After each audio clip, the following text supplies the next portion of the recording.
Vous faites bien de nous suivre, mesdames et messieurs, très chers téléspectateurs de partout où vous êtes. Merci de votre attention, merci de votre soutien indéfectible. Je suis là, je suis de retour. Je sais que vous m'avez manqué juste pour peu de temps et je suis là. J'ai repris mon fauteuil. Alors aujourd'hui, mesdames et messieurs, nous allons devoir parler d'un sujet. Parce que quand nous regardons dans les Saintes Écritures, nous parlons de la parole de Dieu, nous sommes à la lumière de la parole. Le temps dans lequel nous sommes en train de vivre, ou bien de passer, est comme crucial. Je me suis toujours posé, ou bien je me pose une certaine question par rapport à la qualité de la parole qui est apportée aujourd'hui, et la qualité des chrétiens. Parce que je crois dans l'Apocalypse, on me dit quand l'agneau prit le livre,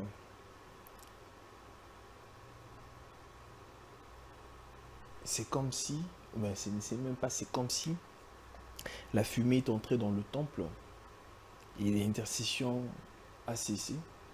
Je me pose la question si nous ne sommes pas en cette période, parce qu'on dirait les choses sont en train d'aller de mal en pis tous les jours. Je reçois pour vous l'homme des dieux que vous connaissez, le frère Clément, qui est avec nous. Nous allons devoir essayer un peu de décrypter l'Église en sa profondeur, de voir un peu quels sont les mots qui dérangent, qui fâchent l'Église aujourd'hui. Pourquoi les hommes des dieux sont devenus tels que... Pourquoi les chrétiens n'arrivent plus à maturité spirituelle? Pourquoi? Quelle a été la mission première de l'Église? Est-ce que l'Église s'est écartée de sa mission? Nous en parlons avec le frère Clément, à qui je dis bonsoir et bienvenue, frère Clément. Bonsoir, bonjour. Merci beaucoup pour la présentation, cher Gilles. Vous allez bien? Je vais très bien. Très bien. C'est comme je l'ai dit dans mon prélude, frère Clément. Parce que nous parlons de l'Église. Oui. Nous parlons des mots qui dérangent, qui fâchent l'Église. Aujourd'hui, nous parlons de la doctrine aussi apportée dans l'Église aujourd'hui du Dieu vivant. Alors, frère Clément, vous êtes chrétien, vous êtes croyant. Quelle est votre lecture de fait de l'Église du Dieu vivant aujourd'hui, en 2025? Comment, dans quel œil voyez-vous l'Église du Dieu vivant? Merci beaucoup, cher journaliste, pour la parole. Je dirais que l'Église va bien. L'Église va bien. L'Église va très bien. Certaines personnes estiment que l'Église va mal. Oui, bon, je ne sais pas qu'est-ce qu'il prouve comme écriture dans la Bible, mais selon ce qui est écrit, l'Église continue à suivre la ligne par laquelle le Seigneur avait tracé. Vous parlez de l'Église corps de Christ ou bien l'Église locale? Non. En fait, c'est ça les problèmes. On doit faire cette démarcation. Oui, oui. C'est en réalité ça les problèmes. Quand moi j'entends le mot église, je ne parle pas des bâtiments. Je parle de ceux-là qui ont l'Esprit de Dieu en eux, qu'on appelle le Saint-Esprit. Ça serait plus intéressant d'abord de commencer par définir ou de commencer par dire qu'est-ce que nous attendons par église. Absolument. Je vais prendre une écriture de Matthieu, chapitre 16. Nous lisons à partir du verset 13 à 18. Il est écrit ceci. Jésus étant arrivé dans le territoire de Césarée, de Philippe, demanda à ses disciples, « Qui dit-on que je suis, moi, le Fils de l'homme ?» Ils répondirent, les uns disent que tu es Jean-Baptiste, les autres Élie, les autres Jérémie ou l'un des prophètes. Et vous, leur dit-il, qui dites-vous que je suis? Simon-Pierre répondit, tu es le Christ, le Fils du Dieu vivant. Jésus reprend la parole, lui dit, tu es heureux, Simon, fils de Jonas, car ce ne sont pas la chair et le sang qui t'ont révélé cela, mais c'est mon Père qui est dans les cieux. En fait, quand on parle de l'Église, c'est celle-là qui a la révélation de qui est Jésus. D'abord, c'est ça l'Église. Vous ne pouvez pas parler de l'Église qui n'a aucune révélation de qui est Jésus. Aujourd'hui, parce que nous voyons des bâtiments, il est écrit, par exemple, sur ces bâtiments-là, la main des dieux, les yeux des dieux, etc., etc., toutes ces dénominations, on qualifie ces bâtiments-là des églises. En réalité, l'église, ce n'est pas ça. L'église, c'est ceux-là qui ont l'esprit, les zoés de Dieu en eux. Il y a encore une autre écriture, regardez, nous prenons Actes des Apôtres, chapitre 2, les versets 1 à 4. Regardez ce qu'il est dit ici. Et cette église-là, qui a l'esprit de Dieu, qui a la révélation de qui est Jésus, elle est née quand? Nous sommes dans Actes des Apôtres, chapitre 2, il est écrit, les jours de la Pentecôte, ils étaient tous ensemble dans les mêmes lieux. Tout à coup, il vint du ciel un bruit comme celui d'un vent impétueux, et il remplit toute la maison où ils étaient assis. Des langues semblables à des langues de feu leur apparurent, séparées les unes des autres, et se posèrent sur chacun d'eux. Et ils furent tous remplis du Saint-Esprit. C'est ça l'église. Ils furent tous remplis du Saint-Esprit et se mirent à parler en d'autres langues, selon que l'Esprit leur donnait de s'exprimer. C'est ça ce qu'on appelle l'église. On ne peut pas parler d'une église sans l'Esprit de Dieu. On ne peut pas parler de l'église sans les zoés de Dieu. Et cette église qui a l'Esprit de Dieu, cette église qui a le Saint-Esprit, qu'est-ce que cette église prêche au juste? Elle prêche quoi? Elle dit quoi? C'est ça le problème, c'est ça la différence entre l'église, corps du Christ, et les églises que nous voyons aujourd'hui, qu'on appelle par habit de langage église. Parce qu'en réalité, l'église, ce sont les hommes, ce sont les êtres humains qui ont l'esprit de Dieu. Maintenant, en quelque sorte, on dirait, l'église, ce sont les appelés à sortir d'eux. Vous dites? Les appelés à sortir d'eux. C'est comme par exemple Israël. Israël était l'église. Oui. Israël était en Égypte, qui devait quitter l'Égypte pour aller en Canaan. Donc l'église, ce sont les appelés à sortir d'eux pour... Oui, effectivement, l'église, c'est celle-là qui, tout ce qu'elle fait ce que Dieu a dit. Israël n'est pas sorti d'Égypte lui-même. Il a fallu que la parole vienne pour que Israël sorte. L'église ne fait rien sans la parole de Dieu. L'église ne fait rien sans que Dieu puisse dire un mot là-dessus. Alors vous avez commencé par dire, quand je vous ai posé la question, comment va l'église, vous avez dit que l'église va bien. Oui, oui. À quelle dimension dites-vous que l'église va bien? À la dimension spirituelle. Parce que l'église, quand on parle de l'église, il s'agit de l'épouse de Christ. Il s'agit de ces corps-là du Christ. C'est un seul corps, mais composé de plusieurs membres. Et ces corps-là n'ont pas de problème. Parce que c'est l'époux lui-même qui prend soin de ses corps. Oui, certes, l'époux prend soin de ce corps, mais au travers les hommes. Exactement. Alors, ceux qui font ce corps-là, ce sont des entités, des êtres humains qui se réunissent dans des bâtiments. Exactement. Alors, quand on parlerait maintenant de ces personnes qui sont commissionnées par Dieu, donc Christ, par le truchement de ces personnes, agit. Quand on parlerait maintenant de l'État, de l'Église, l'Église va toujours bien aujourd'hui, ou bien l'Église pose un sérieux problème? En tout cas, ces corps-là, l'épouse-là du Christ, elle ne pose pas de problème. Ce sont comment je peux les appeler, les imitateurs, donc en fait les photocopies, ceux qui photocopient l'église, l'épouse, qui ont beaucoup de problèmes. Mais l'épouse, elle n'a pas de problème. Parce que l'épouse dit ce que l'époux lui demande de dire. Mais pour arriver à devenir épouse, il faut arriver à écouter, à recevoir une parole sémence, que cette parole-là ensémence votre âme et vous transforme. C'est au moyen d'une certaine parole.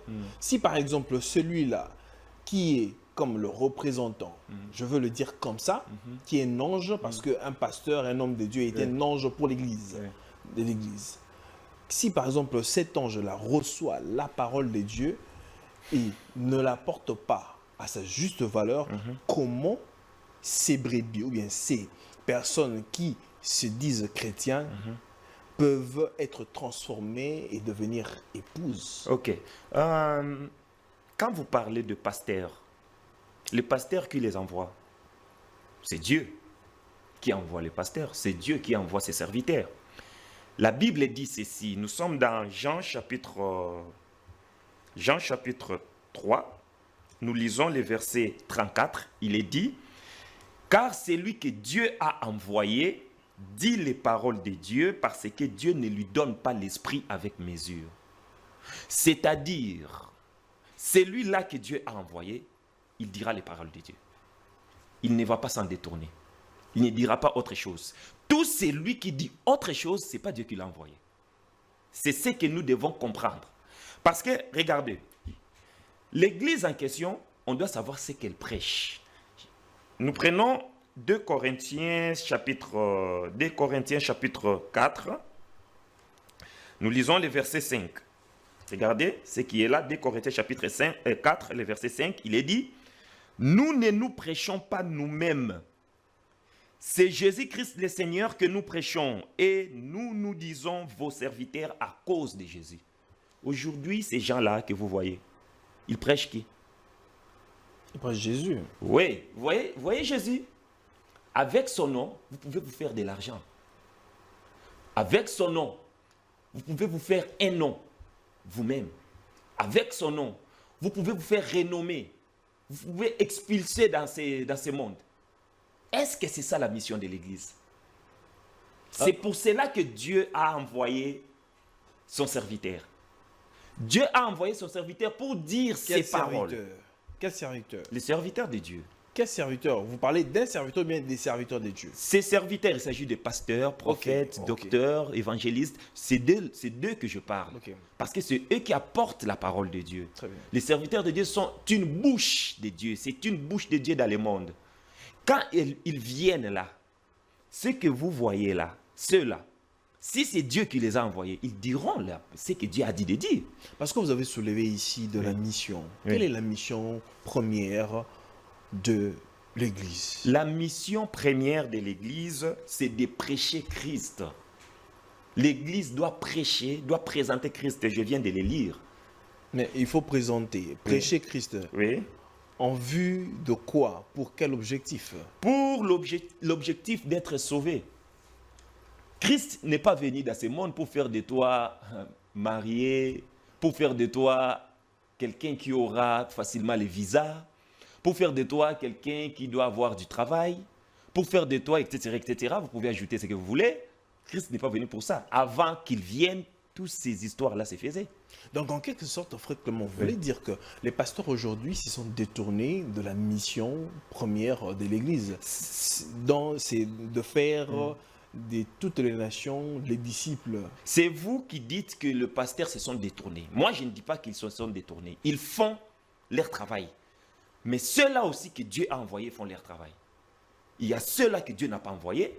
Ils font leur travail. Leur travail est d'amener les gens en enfer. Donc, ils le font. Donc, vous voulez dire qu'il y a de ces personnes qui n'ont jamais été appelées? Jamais. Donc, ça veut dire que...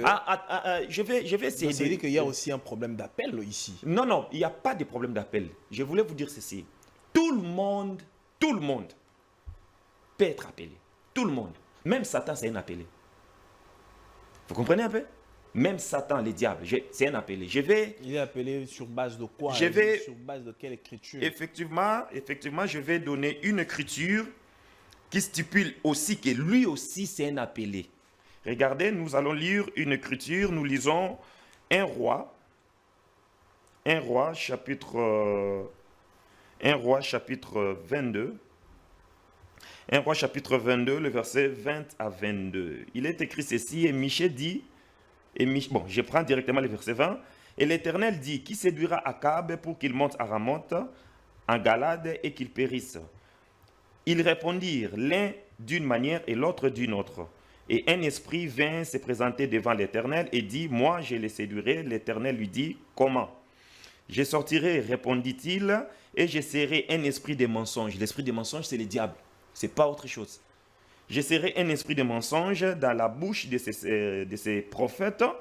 L'Éternel dit, tu les séduiras, et tu en viendras à bout, sors et fais ainsi. Qui l'a envoyé de le faire? C'est Dieu qui lui a dit, vas-y, tu vas le faire. Donc, l'Éternel cherchait qui pouvait séduire Akab. Et parmi les personnes où c'est lui qui lui cherchait, Satan s'est pointé. C'est un appelé qui est venu là. Et il lui a envoyé.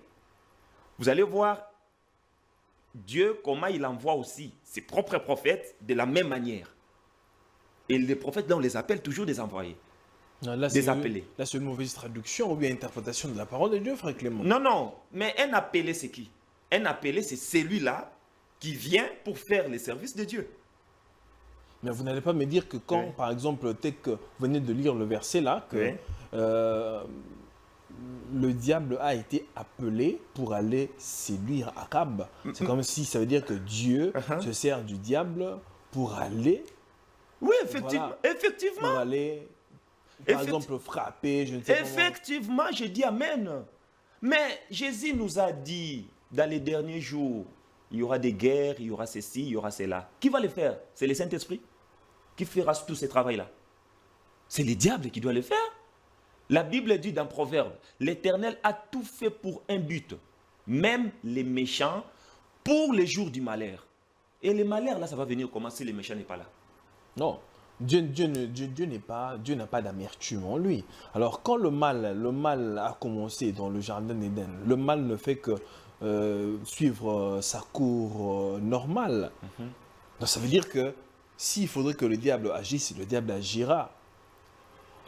Et Selon vous, son- vous son pensez, libre arbitre. et vous pensez, le diable agira de son propre gré? Il s'élèvera un jour comme ça, et puis le diable directement, il commence à agir.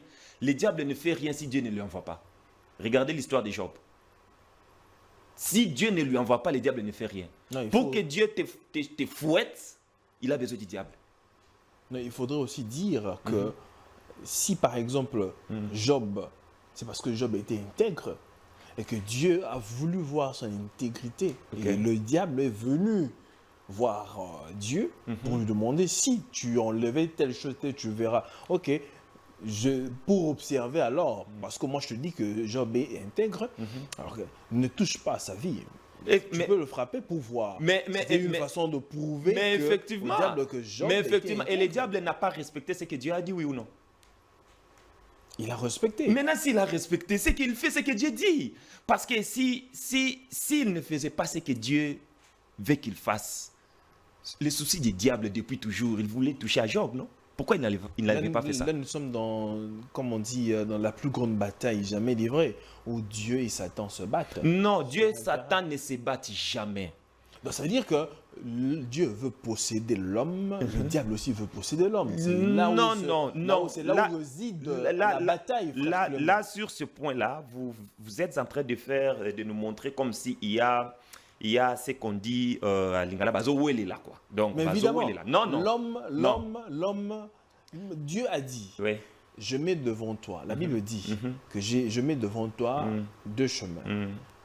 Et il y La a vie la et vie la et la mort. mort. Ouais. Moi, je te conseille de choisir la vie. Ça veut dire que l'homme a aussi le libre arbitre. Parce qu'en l'homme, il y a le bien et il y a aussi le mal. Ok. Je vais essayer de dire quelque chose. Tu vois, c'est ça le problème avec tout ça. Nulle part dans les Écritures, vous allez nous montrer quelque part où il est écrit libre arbitre. Ça n'existe pas. Vous comprenez? Libre arbitre, c'est une imagination des êtres humains. Oh, une imagination des êtres humains. Oui, oui, mais ça n'existe pas. Il n'y a aucune écriture. Il n'y a aucune écriture. Laissez-moi avancer. Oui, je vous laisse avancer. Il n'y a aucune écriture qui parle du libre arbitre. Mais ici, sur ce plateau, quand vous avez tenu certains discours par rapport à Genèse, par rapport au péché originel, certaines personnes diraient aussi qu'il n'est nulle part mentionné dans la Bible où Adam ou bien Ève va coucher avec le serpent. Mais Oui. vous avez soutenu ça, mais aucune part il est mentionné. Oui, il n'y a pas de problème. Le problème est de prouver maintenant. C'est-à-dire, vous pouvez refuser, vous pouvez accepter. Accepter, refuser, ce n'est pas un problème. Mais le problème est de prouver ce que vous acceptez, de prouver ce que vous refusez. Voyez, vous parlez de la Genèse. Je vais essayer un peu de vous faire réfléchir sur quelque chose que beaucoup ne réfléchissent pas là-dessus. Vous pensez que ce qui s'est passé à la Genèse, c'était quelque chose d'invers, c'était quelque chose que Dieu n'avait pas prévu. Tout ce qui se fait sous le soleil, c'est Dieu qui est à la base. Rien du tout, rien ne peut se faire sans la volonté de Dieu. Rien, absolument rien. En commençant par ce que le diable fait, jusqu'à la fin du monde. Rien du tout. Le diable, c'est un instrument dans les mains de Dieu. C'est Dieu qui l'envoie. C'est Dieu qui lui dit fais ça. Et c'est Dieu qui lui dit tu ne le fais pas ça. Et c'est Dieu qui lui dit fais ça, n'arrive pas jusqu'ici, arrête-toi ici. C'est Dieu. Donc le diable n'a rien à faire. Regardez quelque chose. Le diable descend, il ment la femme. La femme dit ça à son mari. Et Dieu descend. Dieu pose la question à l'homme. Pourquoi tu as fait ça? L'homme dit c'est la femme. Dieu pose la question à la femme. Pourquoi tu as mangé? La femme dit c'est le serpent. Vous ne vous posez pas la question. Pourquoi Dieu ne pose pas la question au serpent? Parce qu'ils étaient à trois. Il y avait trois êtres dans le jardin d'Éden. Les trois êtres là qui parlaient. Pourquoi Dieu pose la question à deux et le troisième, Dieu ne lui pose pas la question? Ça ne vous a jamais venu en esprit? C'est pour vous dire que si Dieu avait posé la question à qui? Au serpent. Le serpent il allait dire que non, c'est vous qui m'avez envoyé de faire ça.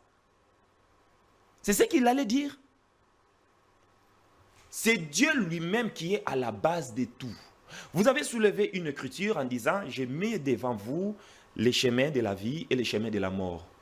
Mais, entre nous, si moi, je mets des choses devant toi pour que tu fasses les choix, est-ce que moi, je dois encore te dire, choisis telle chose?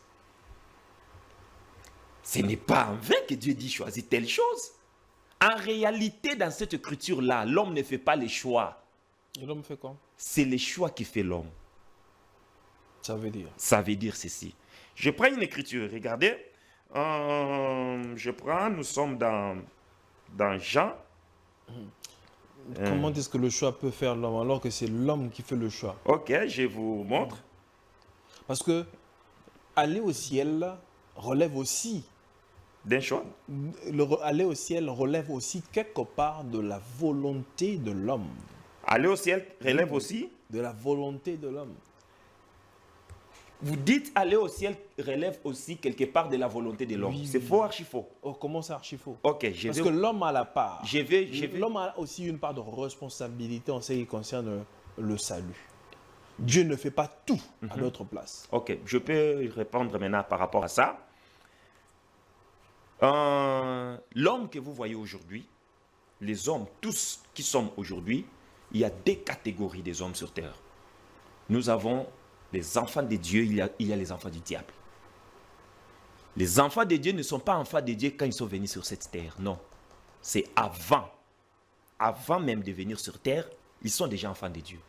Parce que Dieu est esprit, ses enfants aussi sont esprits. D'abord, le diable aussi est esprit, ses enfants aussi sont esprits.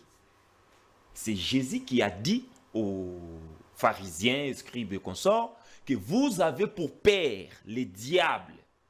Quand il dit vous avez pour père les diables, il fait allusion à quoi? Il fait allusion à un père qui a des enfants. Et le diable a des enfants. Et Dieu, il est le père. Dans la prière de notre Père, nous prions notre Père qui est dans les cieux. Dieu a des enfants. Et ne pensez pas que c'est par vos efforts que vous irez au ciel. Non, non. Que vous serez sauvés. Non, non, non, non. Ce sont les enfants de Dieu qui sont sauvés. Maintenant, je vous ai dit que l'homme ne fait pas les choix. Mais c'est les choix qui fait l'homme. Regardez cette écriture. Jean chapitre 15, le verset 16. Jésus dit, ce n'est pas vous qui m'avez choisi. Mais sur base de quoi alors lui dit ça? Et aujourd'hui, nous allons dire que nous, on l'a choisi. On contredit ce qu'il dit. Ce n'est pas vous qui m'avez choisi, mais moi, je vous ai choisi et je vous ai établi. C'est lui qui nous a choisis. C'est lui qui nous choisit. Moi, là, je vais le choisir. Il est où? Je le vois où? Pour aller choisir Dieu. Dieu, il habite où pour aller le choisir? Vous allez aller où pour les choisir? C'est Dieu qui vient chercher l'homme.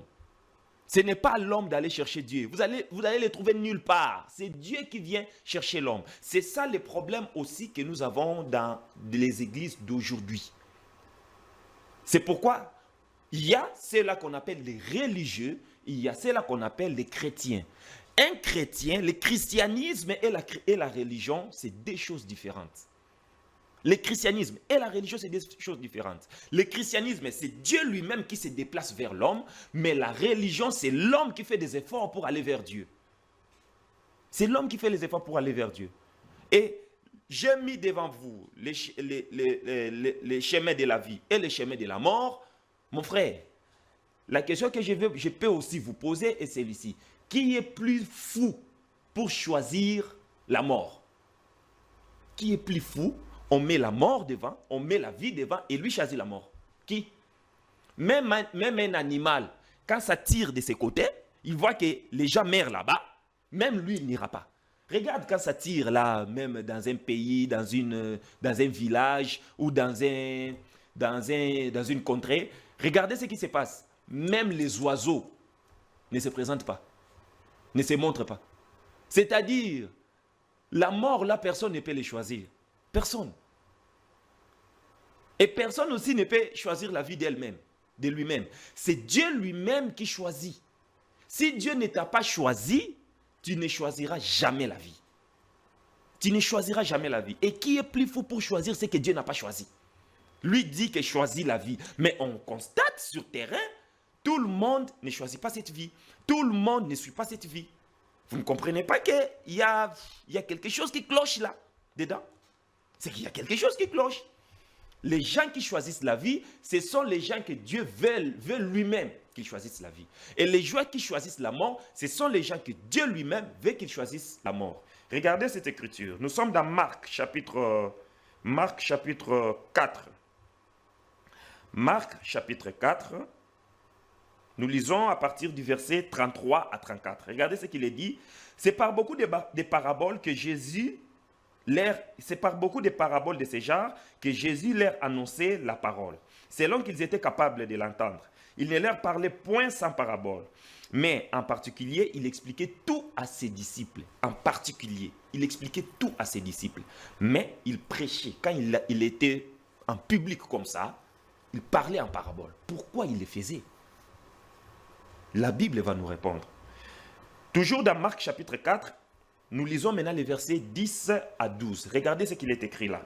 Lorsque Jésus fut en particulier avec ses 12, lorsqu'il fut en particulier, ceux qui l'entouraient avec les 12 l'interrogèrent sur les paraboles. Jésus leur dit, c'est à vous qu'a été donné le mystère du royaume de Dieu. Mais pour ceux qui sont dehors, tout se passe en parabole. Afin qu'en voyant, ils voient et n'aperçoivent point. Et qu'en attendant, ils entendent et ne comprennent point. De peur qu'ils ne se convertissent. Jésus ne veut pas qu'ils se convertissent. Vous direz quoi? De peur qu'ils ne se convertissent et que leurs péchés ne leur soient pardonnés. Jésus refuse que leurs péchés leur soient pardonnés. Or, pour hériter le ciel, pour hériter le royaume de Dieu, il faut absolument que tes péchés soient pardonnés. Mais lui refuse. Pourquoi? C'est parce que ceux-là ne l'appartiennent pas et il y a ceux qui l'appartiennent. Et la parole de Dieu appartient à ses enfants. C'est-à-dire ceux-là maintenant qui croient à cette parole, qui acceptent cette parole, c'est ceux-là qui sont fils de Dieu. Alors, la Bible dit ceci. Oui. Je vais lire dans 1 Pierre chapitre 4, Oui. verset 18. Oui, oui. Parce que vous dites que l'homme n'a rien à voir. L'homme n'a rien à voir en ce qui concerne le salut. C'est Dieu qui fait toutes choses. Oui. Ok. Je sais que le salut, c'est Dieu qui le donne. Oui.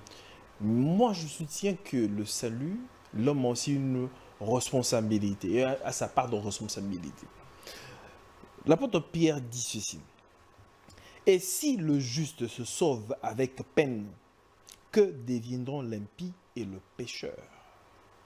1 Pierre 4, 18. 1 Pierre 4, 18. Oui. Si le juste se sauve avec peine, que deviendront l'impie et le pécheur? Parce qu'on dit, le juste se sauve avec peine. Il travaille sur son salut. Et ce n'est pas facile de travailler sur son salut. Vu dans le temps que nous sommes, Oui. vivre la parole de Dieu, ce n'est pas c'est pas mince, frère Clément. Quand vous dites que c'est Dieu qui fait tout, c'est comme si c'est tellement facile que vous vivez seulement, c'est Dieu qui est en train de faire. Mais la Bible vient de dire ici, pour être sauvé, le juste, certes le juste, c'est lui-là qui est élu, c'est lui-là qui a le salut. Oui. Mais pour obtenir ce salut-là, afin d'être, partir, il se sauve avec peine, c'est pas facile. Oui. Mais vous vous dites que tout le travail, c'est Dieu qui le fait et l'homme ne fait absolument rien. Je vais vous dire un peu quelque chose. Tu vois, Dieu, il n'y a pas la chose la plus précieuse chez Dieu comme le salut. La chose la plus précieuse que Dieu a, c'est le salut. Le salut, par définition en un mot, c'est la vie éternelle. C'est la vie de Dieu. Dieu ne peut pas te donner sa vie comme ça. Et puis, demain ou après-demain, ailleurs au Soutouka, oh, Gilles, je ne savais pas que tu étais comme ça. Non, remets-moi mon salut. Ça, c'est un faux Dieu. C'est un menteur. Mais Dieu n'existe pas. Frère Clément, Oui. quand vous dites que... Oui, je ne me souviens pas. Dieu nous donne le salut. Mais vous devez travailler sur ce salut-là, n'est-ce pas, non? C'est Pour pourquoi, conserver le salut, non? attendez, j'en viens petit à petit. C'est pourquoi avant que tu aies le salut, tu travailles là-dessus. Tu dois en avoir, non? Ça commence d'abord par en avoir. Évidemment, c'est Maintenant, pourquoi la Bible dit, et si le juste, on parle du juste. Il faut d'abord on se parle pas de mettre l'impie. d'accord que Dieu, là, avant qu'il te donne son salut, là, il te connaît, il te connaissait, il te connaît, et il sait combien de jours de ton existence sur terre, il sait le nombre de péchés que tu feras, il sait tout sur toi. Et il se décide de te donner son salut. Dieu n'est pas un être humain. Ou moi, je peux prendre un téléphone, je donne à une fille, et demain, je le trouve avec un autre homme, je lui dis, bon, donne-moi mon téléphone, ou donne-moi ma voiture. Non, non. Dieu n'est pas un être humain. Dieu sait tout ce qui va se passer. Tout. Et le salut de Dieu ne se perd jamais. Ça ne se perd jamais. Dès que tu l'as, fini, terminé pour toi. Fini, terminé, tu es sauvé. Ce n'est pas que tu seras sauvé, mais tu y es. Au moment où tu l'as, à ce moment-là, tu es sauvé. Aussitôt tu l'as, aussitôt tu es sauvé. C'est ça avec le salut. Ça ne se perd jamais. Aucun chrétien, aucun enfant de Dieu dans les Écritures n'a perdu le salut. Il n'existe pas. Tu ne vas pas me citer un seul qui en a perdu. Tu ne vas pas me citer. Ce n'est pas aujourd'hui que les enfants de Dieu vont les perdre. Personne ne va les perdre. En fait, maintenant je viens dans l'étape de travailler. Judas avait le Saint-Esprit, oui ou non? Judas n'avait pas le Saint-Esprit. Non, Judas avait le Saint-Esprit. Non, non. Non, quand on doit opérer les miracles, on opère sur quelle base? Je réponds. N'est-ce pas que sous la puissance du Saint-Esprit? Pas nécessairement.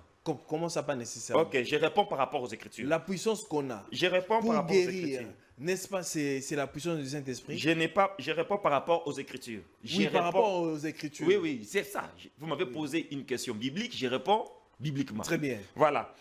Je suis dans 2 Thessaloniciens chapitre 2, le verset 9 à 12. Il est écrit: l'apparition de cet impie se fera par la puissance de Satan, avec toutes sortes de miracles, des signes et des prodiges mensongers. Satan.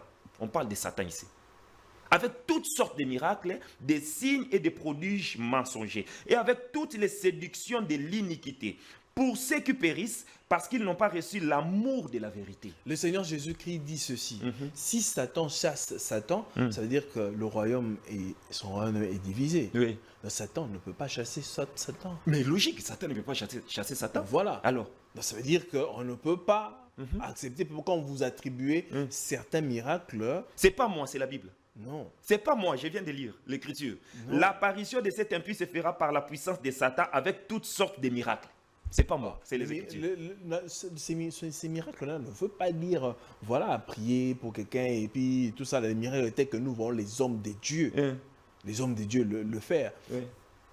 Oui. Mais ici, tout ce que vous appelez miracle, ici on parle de miracles. Je ne sais pas, vous voulez choisir des miracles que vous attribuez à Satan et des miracles que vous n'attribuez pas à Satan.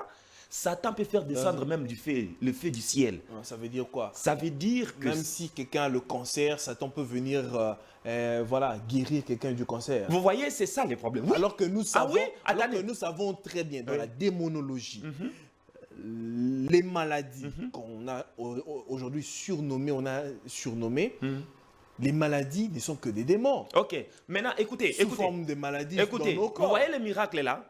Même les médecins à l'hôpital, on les fait. Vous comprenez? Même les médecins à l'hôpital font des miracles.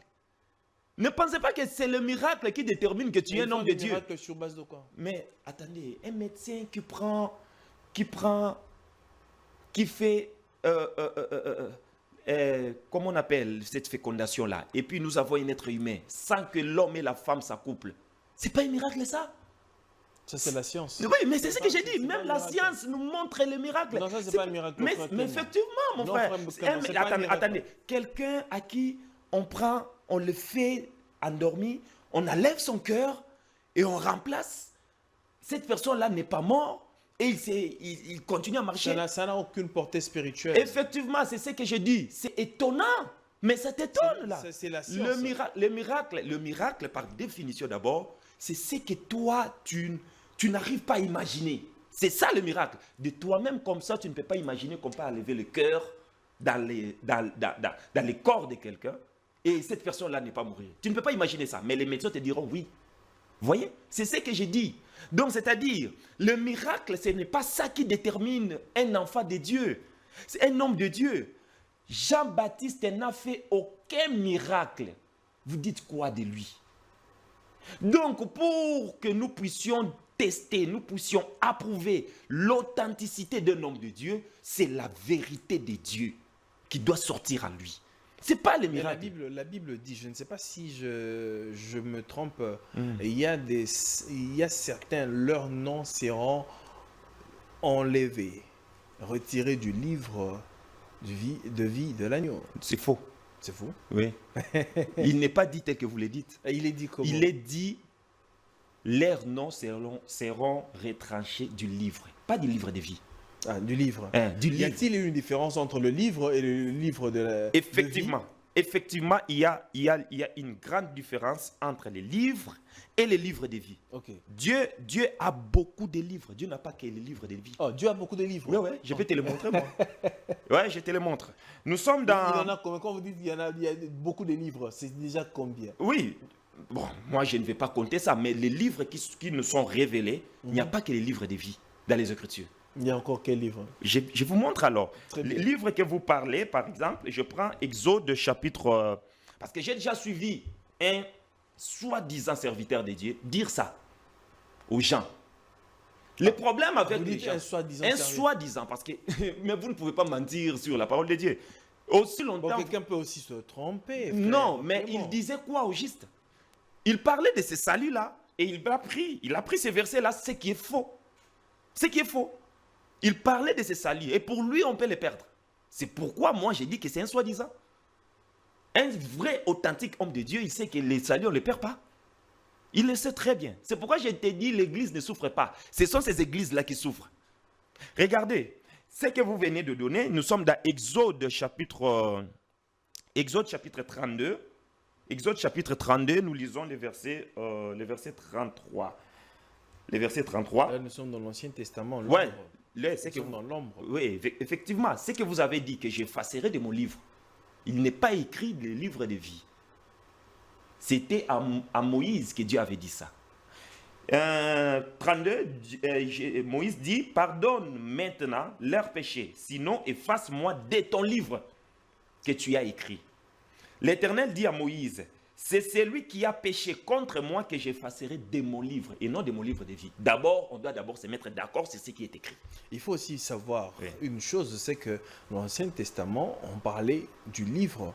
Et dans le Nouveau Testament, maintenant, on parle du livre de vie. Maintenant, de l'agneau. Parce que Effectivement, ici, effectivement. l'agneau a brisé les maintenant, seaux. maintenant, dans les livres de vie de l'agneau là. Donc c'est le même livre. Il y a Non, pas de non, c'est pas différence le entre même livre. le Regardez, livre je te de donne vie. encore un autre livre. Je te montre un autre livre. Regardez ce livre ici. Nous sommes dans Psaume. Nous sommes dans Psaume. Psaume chapitre 139. 139. Nous lisons les versets 14 à 16. Psaume 139, 14 à 16. Écoute ce que dit David. Je te loue de ce que je suis une créature si merveilleuse. Tes œuvres sont admirables et mon âme les reconnaît. mon corps n'était point caché devant toi lorsque j'ai été fait dans les lieux secrets, tissé dans les profondeurs de la terre. Quand je n'étais qu'une masse informe, tes yeux me voyaient. Et sur ton livre étaient tous inscrits les jours qui m'étaient destinés sur la terre avant qu'aucun d'eux existât. Dieu a les livres. Il a les livres pour toi, Gilles, de tes jours sur terre. Et il a encore un autre livre de vie. Ah, tu vois, tu viens de lire un livre. Oui. Ça veut dire que c'est le même livre. Non, ce n'est pas le même livre. J'ai dit ceci. David dit, et sur ton livre étaient tous inscrits les jours qui m'étaient destinés sur terre avant qu'aucun d'eux existât. Il s'agit de quel livre? Il ne s'agit pas des livres de vie. Il s'agit des livres de la vie sur terre. Maintenant, il y a les livres de vie. Regardez ces livres de vie, c'est différent de ces livres. Nous sommes dans... On prend Apocalypse chapitre... Nous allons maintenant dans le Nouveau Testament, dans la réalité que vous avez parlé. Apocalypse chapitre 3. Apocalypse chapitre 3, nous lisons le verset 5. Regardez, il est écrit, « Celui qui vaincra sera revêtu ainsi de vêtements blancs. Je n'effacerai point son nom du livre de vie. » Regardez aussi cette écriture, Apocalypse chapitre 21, le verset 27, il est écrit, « Il n'entrera chez elle rien d'essuyé, ni personne qui se livre à l'abomination et au mensonge. Il n'entrera que ceux qui sont écrits dans les livres de vie de l'agneau. » Ceux qui sont écrits, c'est conjugué dans quel temps? Les verbes écrire là est conjugué dans quel temps? C'est au temps passé, composé. Nous sommes au temps passé composé. Ces gens-là, leur nom était écrit avant qu'ils existent sur terre. C'est au passé que leur nom est écrit. Et était où? Vous voyez un peu? Regardez encore quelque chose. Nous sommes dans... je prends Apocalypse. Je prends Apocalypse chapitre 17. Nous lisons le verset 8. Regardez ce qui est dit là. La bête, écoute, la bête que tu as vue était et elle n'est plus. Elle doit monter de l'abîme et aller à la perdition. Et les habitants de la terre, ceux dont le nom n'a pas été écrit dès la fondation du monde, dans les livres de vie. Les livres de vie, ton nom, c'est avant la fondation du monde que ton nom existe déjà. Dieu ne fasse pas ton nom dans ces livres quand tu viens dans ces mondes. Mais Abraham, les David et tout consort, leurs noms sont écrits où? Leurs noms sont écrits dans les livres de vie. Alors, quelle est la différence maintenant il y a entre le livre de vie et le livre de entre le livre et le livre de vie? Entre les livres et le livre de vie. Et les livres de vie. Il y a la différence. La différence entre les livres et les livres de vie. Oui, il y a une différence. Les livres, ok, c'est tout ce que...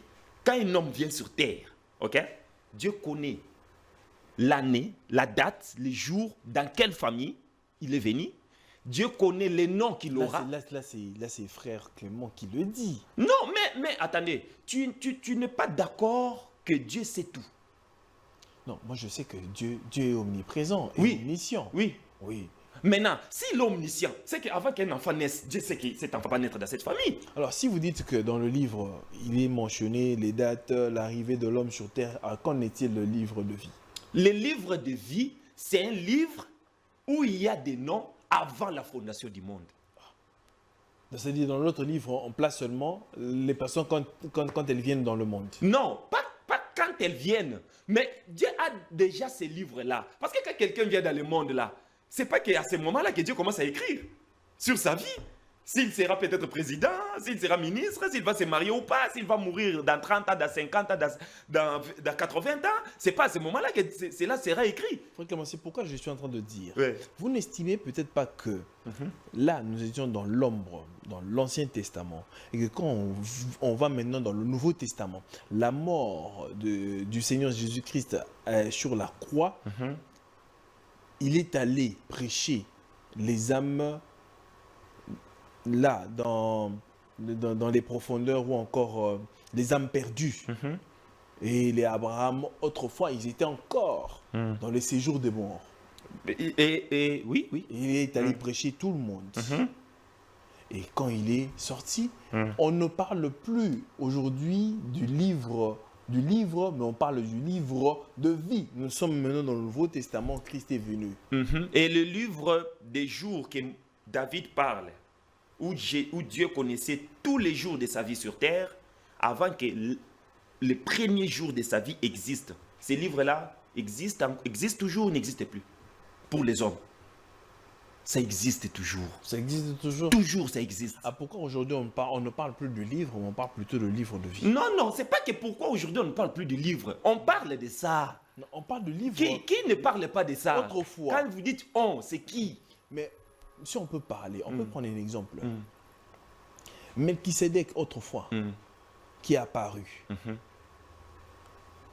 L'ange qui est apparu autrefois dans l'Ancien Testament. Cet ange-là qui est apparu par exemple à Jacob, qui s'est battu avec Jacob pendant toute la nuit. C'est lui qui est descendu dans le chêne de Mamré pour rencontrer Abraham, qui sont allés, qui a bu du lait, qui a mangé la viande, qui sont allés dans Sodome et Gomorrhe. C'est le même ange qui est apparu à Saul dans le Nouveau Testament. C'est la même personne qui est venue mourir sur la croix. Vous n'allez pas dire que ce sont deux personnes différentes. Non, moi je ne dis pas que ce sont des... Alors, c'est le même livre ici, nous étions dans l'Ancien Testament, ici nous sommes dans le Nouveau Testament. Non, dans l'Ancien Testament, le livre qui a été révélé là, c'est le livre des hommes sur terre. Vous comprenez? C'est la raison pour laquelle il y a l'Ancien Testament. Dans l'Ancien Testament, personne n'était sauvé. Personne n'était sauvé là-bas. C'est dans le Nouveau Testament que les livres de vie... C'est-à-dire tous ceux qui sont dans l'Ancien Testament sont perdus. Non, j'ai dit personne n'était sauvé. Pas personne n'est sauvé là-bas. Personne n'était sauvé. Parce que s'ils étaient sauvés, maintenant, Christ est venu faire quoi? Parce que lui, il est venu sauver le monde. Maintenant, il est venu faire quoi? Personne n'était sauvé. C'est-à-dire là-bas, vous croyez à la parole de Dieu, vous mourrez, vous allez dans les séjours des morts, dans les seins d'Abraham.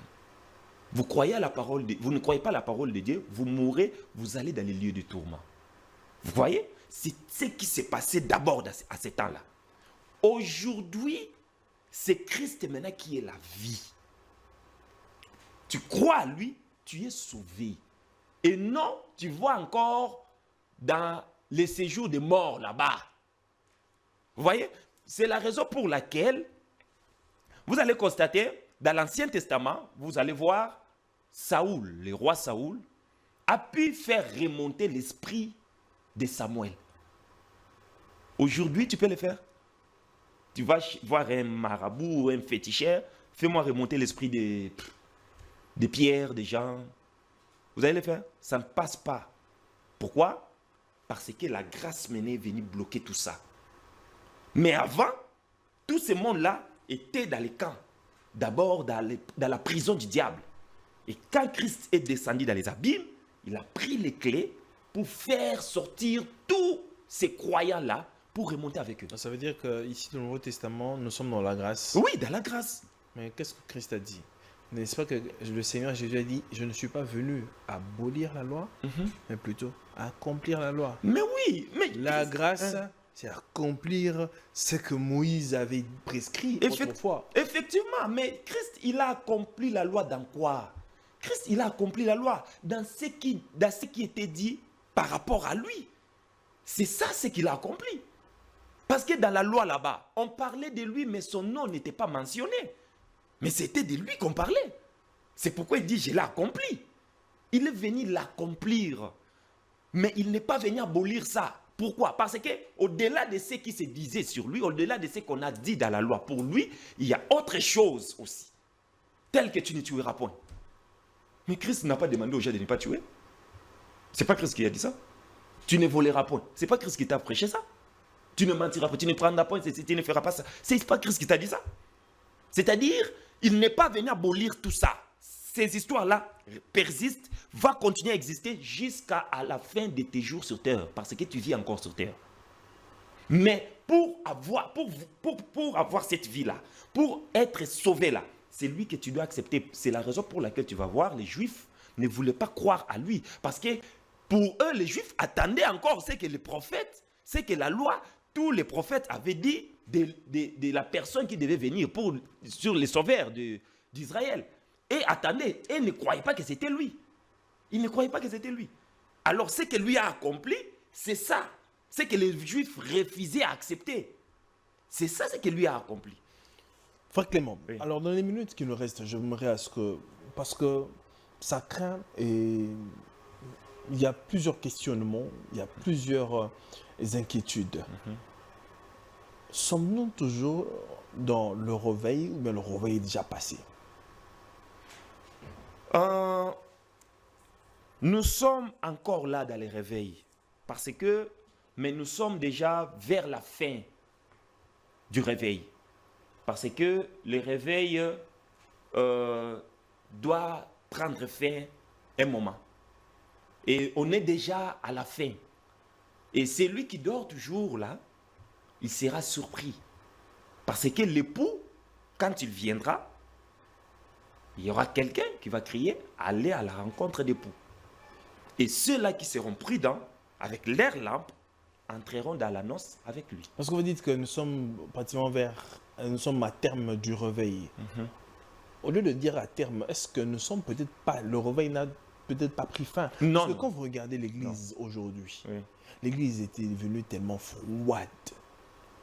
La chaleur d'antan qu'on pouvait voir dans les campagnes d'évangélisation, quand les hommes de Dieu organisaient, et dans l'église, la chaleur, l'engouement que les gens avaient pour aller à l'église, écouter la parole de Dieu, aujourd'hui, on ne le constate plus. Il n'y en a plus. Et vous voyez, quand vous parlez de Parce l'église, que le réveil emmène tout ça là. La l'église, chaleur dans l'église, l'engouement, la l'église- volonté. l'église, c'est pas une multitude déjà là que nous voyons. Non. La vraie église de Dieu existe encore sur cette terre. Et c'est elle qui retient l'homme du péché pour qu'il se manifeste. C'est cette église-là. Si cette église-là partait, l'homme du péché apparaît. Nous sommes d'abord dans les temps de l'apostasie. C'est le temps que nous courons encore. Donc, c'est-à-dire, ce n'est pas cet engouement-là qui nous fait dire, ou que nous devons dire que non, voilà, c'est ça les réveils. Non, non. Les réveils, ce n'est pas ça. Alors, le réveil, c'est quoi? Les réveils, c'est le fait que les gens ont soif de la parole de Dieu. Mais est-ce que vous estimez qu'aujourd'hui, les gens ont encore soif d'écouter la parole de Dieu? Est-ce que les gens avaient soif dans les temps passés? Oui, dans les temps passés, on pouvait voir comme ça, les gens avaient soif. Mais moi, je Quand vais on te dire organise non. les campagnes, les gens Moi, je allaient vais te dire tellement non. avec, Les gens engouement. avaient soif des miracles et non de la parole. Non, les gens avaient soif plutôt de la parole. Mais- C'est aujourd'hui que les gens ont soif des miracles. C'est faux, au contraire. Moi aussi, j'étais dans ce temps-là. J'ai vu. Oui, nous étions tous dans ce temps-là. À ce temps-là, d'ailleurs, il y avait beaucoup de miracles qu'aujourd'hui. Parce qu'on peut citer, je peux citer tant d'autres. De Coutinho Fernand, ils ont fait des miracles que nous avons vus dans ces pays. On a de Général Sonic Afout, on a vu des miracles dans ces pays. Il y en a beaucoup. Aujourd'hui, il n'y en a presque pas. Il n'y en a presque pas. Et ce sont ces gens-là qui faisaient des engoulements. Ce sont ces gens-là qui faisaient des stades de martyrs pleins. Mais je n'en disconviens pas. Les miracles, Oui. c'est tout à fait normal. Oui. Les miracles, c'est tout à fait normal. C'est comme Dieu, quand il commissionna Moïse, il envoie auprès de Pharaon. Il lui dit, ok, il lui donne 2 signes. Quand tu iras chez Pharaon, alors tu lui parleras. S'il ne veut pas t'écouter, alors à ce moment-là, tu vas maintenant opérer des miracles. C'est pour confirmer la parole. Alors, quand on prêche, après avoir prêché, il faut opérer des miracles. Maintenant, Une écoutez. façon de convaincre Maintenant, les gens. écoutez. Ce sont les méthodes de Dieu. Écoutez. Dieu, quand il envoie son serviteur, ok, la chose qu'il lui donne d'abord, qui est précieuse chez son serviteur, ce n'est pas d'abord les miracles. C'est sa parole. Je suis tout à fait d'accord. Maintenant, C'est si pourquoi vous êtes je dis tout à non. fait d'accord, on doit aussi prendre des serviteurs de Dieu qui n'ont fait aucun miracle. C'est pourquoi j'ai commencé par dire qu'on Ouais. commence d'abord à apporter la parole de Dieu et puis vient les miracles. Jésus, qu'est-ce que Le Jésus miracle, faisait? c'est facultatif. Jésus prêchait d'abord et puis il opère les miracles. Mais après, avant non? Jésus, il y a aussi des gens que Dieu avait envoyés. Jean-Baptiste, c'est Dieu qui l'a envoyé. C'est-à-dire, les miracles, c'est facultatif. Non, ne prenez pas Jean-Baptiste. Jean-Baptiste était venu pour une mission préparée. Mais il a prêché les gens. Non, non. Il a prêché pour Hey. préparer les gens à la première venue. Mais effectivement, autant de Jean-Baptiste, préparé le je vous pose une question simple, directe. Autant de Jean-Baptiste, si vous ne croyez pas à lui, qu'est-ce que vous faites? Où vous allez? Vous êtes sauvés? Vous ne croyez pas à Jean-Baptiste. Parce que Jean-Baptiste a prêché sur la repentance. C'est ça le message de Jean-Baptiste. Si vous ne croyez pas à son message, parce qu'autant de Jean-Baptiste, les gens sont morts. Les gens sont venus en vie. Maintenant, les gens qui sont morts sans croire à lui, comme envoyé de Dieu, où est-ce qu'ils sont allés? C'est-à-dire, ne prends pas un élément pour bafouer l'autre. Non, il faut que les tout soient d'accord. Que ce soit ceux qui font les miracles, que ce soit ceux qui ne font pas des miracles. Moi, je ne refuse pas que Dieu fait des miracles. Je ne refuse pas ça. Mais ce n'est pas ça qui est l'élément majeur pour le peuple de Dieu de sonder si celui-ci c'est un enfant de Dieu, ou c'est un envoyé de Dieu, oui ou non. Pour que le peuple de Dieu sonde si vous êtes un envoyé de Dieu ou non, ils doivent se baser sur la parole de Dieu et non sur le miracle. Parce que les miracles, tout le monde peut le faire. Une parole sans miracle est du diable, et les miracles sans parole de Dieu est du diable. C'est faux. Ça veut dire que les deux doivent fonctionner de pair. Non, non. Un moteur ne peut pas fonctionner sans électricité. Attendez. C'est pourquoi je t'ai posé la question. Si vous dites ça, c'est que Jean-Baptiste est du diable. Pourquoi vous comprenez, vous cramponnez seulement? Mais pourquoi pas? Parce que Jean-Baptiste. Pourquoi pas? Parce que c'est un envoyé, c'est un serviteur que Dieu a envoyé pour le monde, pour son peuple. Il ne faut pas seulement prendre les autres et les rejeter. Prends-lui aussi, mets-lui dans le même sac. Quand on prend Jean-Baptiste, oui, le travail de Jean-Baptiste était de préparer la première venue. Mais était de dire la parole de Dieu. Jean-Baptiste disait la parole de Dieu. De croire à celui qui doit venir après lui. Il est venu juste préparer le chemin. Mais est-ce que quand il a préparé le chemin, quand celui-là est venu, ils ont cru à lui? Ils l'ont accepté. C'est ça le problème. Pour Dieu, ce n'est pas le miracle. Jean-Baptiste, même s'il faisait des miracles, les gens là n'allaient pas toujours accepter. Non, on n'a pas dit que pour Dieu, ce n'est pas les miracles qui comptent, mais les miracles, il fait aussi partie. C'est important. Je ne refuse pas ça. Peut-être vous pensez que je refuse le miracle. Je suis d'accord que le miracle aussi fait partie des programmes de Dieu. Mais l'élément majeur que Dieu envoie à son peuple, c'est d'abord la parole de Dieu. Au commencement, ce n'était pas le miracle. Au commencement, c'était la parole. Et la parole était avec Dieu. Et la parole était Dieu. Au commencement, ce n'était pas le miracle. Les miracles sont venus après. C'est tout à fait normal que Dieu, il est le Dieu des miracles. Tu peux avoir les miracles. Mais si Dieu ne te donne pas les miracles, ce n'est pas que je dirais que tu es un faux parce que tu ne fais pas les miracles. Moi, je dirais que tu es un faux si ce que tu dis ne concorde pas avec la parole de Dieu. C'est là que je t'ai dit que tu es un faux. Vous voyez un peu? C'est la voix du signe. C'est-à-dire que les signes sont accompagnés par la voix. Mais, en fait, vous voyez, quand Dieu a demandé à Moïse d'aller devant Pharaon, la première des choses qu'il a dit à Moïse, de dire à Pharaon, c'était Moïse a prêché Pharaon. Il n'existe pas de théories sans pratique. De quelle théorie vous parlez, par exemple? Je parle de théorie.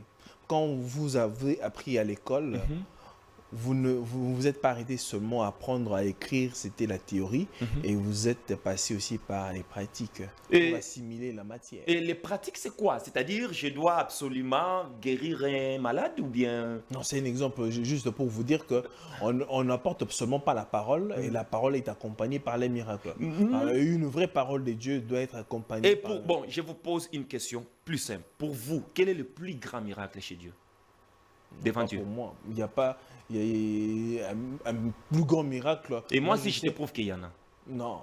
Je sais que convertir une personne à Christ est aussi un miracle. Mais alors, qu'est-ce que vous voulez? Parce que vous dites déjà que c'est un miracle. Mais pourquoi vous voulez absolument que le feu descende du ciel pour que vous croyiez que c'est un miracle? Vous avez dit ici que Jean-Baptiste n'a accompli aucun miracle. Alors, le fait déjà de convertir les gens, parce que c'est lui qui devait voir Christ, ce sont seulement les personnes qui ont entendu, qui ont suivi la prédication de Jean-Baptiste. Effectivement, c'est lui qui devait croire à lui. Ça veut dire que Jean-Baptiste a accompli aussi les miracles de convertir les gens. Mais c'est ce que j'ai dit, l'Église ne souffre pas. Parce que si tu crois à l'Église, si tu crois à ce que l'authentique de l'homme de Dieu prêche, C'est un miracle qui se manifeste en toi, tu vas croire. Parce que regardez, la Bible dit, il y a de la joie dans le ciel lorsqu'une personne s'est convertie. Il y a de la joie. Il n'y a pas de la joie si toi, Gilles, aujourd'hui, tu ressuscites un mort. Il n'y a pas de la joie là-bas. Il n'y a pas de la joie si aujourd'hui, tu guéris un malade. La gloire revient à qui? La gloire, à Dieu. mais oui, c'est à Dieu. Merci beaucoup, Maintenant, la gloire qui revient à Dieu, cette gloire-là revient à lui avant d'abord, c'est la parole. Pas avec les miracles. C'est la parole d'abord. Vu que tu prêches la vérité, Dieu t'applaudit. Il dit, voilà, voici mon fils. Mais vu que tu prêches le mensonge et tu fais le miracle, Dieu s'en fout de ça. Vu que tu prêches la vérité et tu fais le miracle, Dieu n'applaudit pas tes miracles. Il t'accompagne dans les miracles. Mais la parole que tu prêches là, c'est ce que Dieu veut que tu prêches, que tu véhicules dans le monde pour que son peuple écoute sa voix. Parce que Jésus a dit dans Jean chapitre 10, je connais mes brebis et mes brebis me connaissent. Ils me suivent, ils attendent ma voix. Et pas qu'ils attendent mes miracles. Combien de gens ont suivi Jésus, mais parce que Jésus avait prêché quelque chose et ces gens-là se sont retirés de lui. Mais ils l'ont suivi à cause de quoi? C'est à cause des miracles. On ne peut pas suivre un homme de Dieu à cause des miracles. Vous allez en enfer. On suit un homme de Dieu à cause de sa parole. Pierre a dit, où irons-nous? C'est toi qui as la parole de vie. Pierre n'a pas dit, où irons-nous? C'est toi qui as les miracles. Il n'a pas dit ça. Donc c'est là où je suis en train d'amener le peuple de Dieu. Ils ne doivent pas focaliser leur vision sur des gens qui se disent hommes de Dieu, sur des miracles. C'est du n'importe quoi. Il faut focaliser ta vision sur la parole de Dieu. Très bien. Mesdames et messieurs, merci beaucoup d'avoir été très nombreux à devoir nous suivre. Vous avez accordé une attention assez particulière à ce que nous sommes en train de faire. Alors, je recevais pour vous le frère Clément. Alors, les choses ont été dites, la parole a été apportée. Alors, il y a tellement beaucoup de choses. Nous avons parlé sur l'Église, nous avons parlé sur la doctrine, l'évolution de l'Église, en ce qui concerne le réveil aujourd'hui. Parce que il y a beaucoup de questions qui se posent aujourd'hui dans l'Église du Dieu vivant. Alors, une manière pour vous, mesdames et messieurs, vous qui êtes de partout, parce que c'est l'œuvre du Seigneur que nous sommes en train de faire. Si vous êtes touchés et que le Seigneur vous met à cœur de pouvoir nous soutenir d'une manière ou d'une autre, vous avez quelque chose que vous pouvez soutenir cette œuvre, vous voulez nous soutenir dans ce que nous sommes en train de faire, ça nous sera vraiment bénéfique et ça nous fera énormément du bien. Nous avons tant de projets, tant de choses à faire, alors nous avons besoin de votre soutien d'une manière ou d'une autre. Alors merci beaucoup à vous tous de nous avoir suivis. Merci beaucoup à frère Clément. C'est moi qui vous remercie, merci beaucoup. C'est ici que nous mettons terme à cette émission. Merci à la grande équipe de Congo Bleu Télévision. Là, je vois Jordi Kalonda, sans oublier Chrysler Mbouka. Et je pense aussi à Bestel Luka. Merci beaucoup et on se retrouve très prochainement. Que la paix soit avec vous et que Dieu vous bénisse. Au revoir.